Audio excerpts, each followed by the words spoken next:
السلام علیکم ورحمۃ اللہ۔ بھائی کہتے ہیں جی سوال ہے کہ ہاتھ چھوڑ کر اذان دینے کی کوئی دلیل موجود ہے؟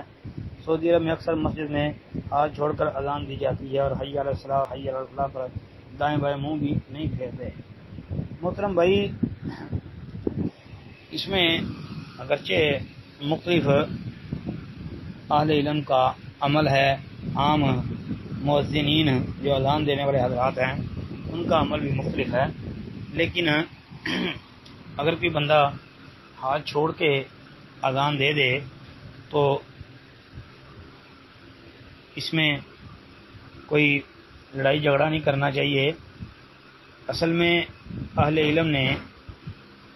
یہ بات کہی ہے کہ اس وقت کانوں کے اندر انگلیاں رکھ کے اذان اس لیے دی جاتی تھی چونکہ اس وقت اسپیکر وغیرہ کا سسٹم تو تھا نہیں، تو کانوں کے اندر انگلی رکھنے سے جب اذان پڑھی جاتی ہے آواز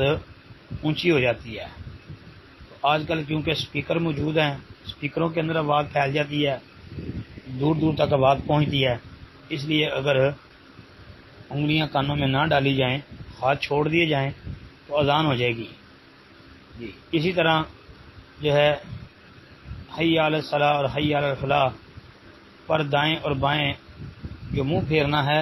وہ بھی اس لیے دائیں بائیں منہ پھیرا جاتا تھا تاکہ آواز بھی اونچی ہو جائے کانوں میں انگلیاں رکھنے سے، اور دائیں بائیں منہ پھیرنا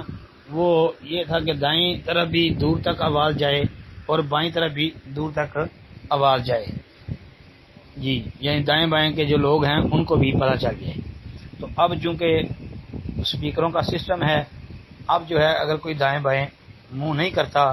اور کانوں میں انگلی نہیں رکھتا تو اذان اس کی ٹھیک ہو جائے گی انشاءاللہ، اس میں حرج والی بات نہیں معلوم ہوتی۔ پھر یہ بھی یاد رکھیں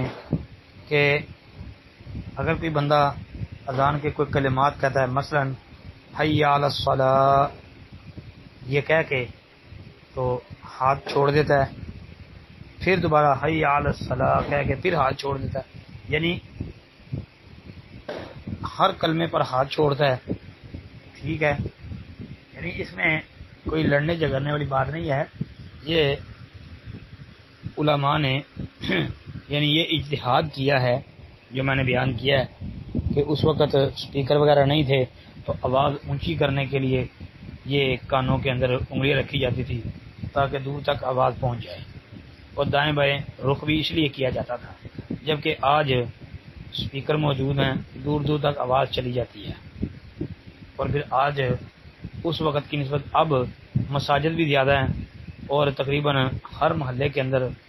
جو ہے ہر علاقے کے اندر کئی مسجدیں ہیں۔ جی السلام علیکم ورحمۃ اللہ وبرکاتہ، باقی واللہ عالم بالصواب۔